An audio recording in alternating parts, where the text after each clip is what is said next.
When the tour bus crested the hill and Stonehenge came into view, my breath was literally taken away. I was completely in awe that I was here, on a beautiful Saturday morning, just a couple hours after sunrise, and about to step inside the inner stone circle. Our guide asked us who wanted to be in the first of two groups to take their turn inside, and I was one of the first in line. Stepping inside the stones felt like I was stepping inside history, a history that spans some 4,000 years. I have always been fascinated with the story of Stonehenge and the mystery that surrounds it. The opportunity to be inside the stones was one that made me incredibly emotional. As the weight of where I was standing hit me, I felt my throat close as the urge to cry took a hold of me.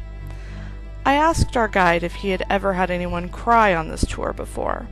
He told me it had happened more than once, and I was somehow comforted knowing that others have shared my emotions.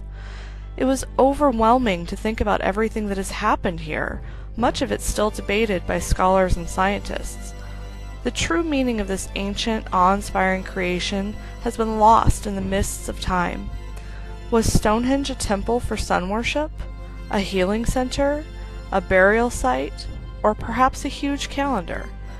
How did these ancient people manage to carry the massive stones, some weighing up to 50 tons, from so far away, and then using only the most primitive of tools, build this amazing structure? Surrounded by mystery, Stonehenge never fails to impress. When I boarded the bus and took my seat, I couldn't stop smiling. What an amazingly emotional experience. I have literally always dreamed of visiting Stonehenge, and being able to take a step inside the circle and seeing the mammoth stone pillars towering above me is an experience I will never forget. A woman and her teenage daughter sat behind me on the bus. As we started driving the opposite direction from the masses of cars streaming down the road towards the site, she asked me, "Was it what you expected?" "More," I replied. "So much more." It was definitely a surreal highlight of this London trip, and an experience I am incredibly thankful to have had.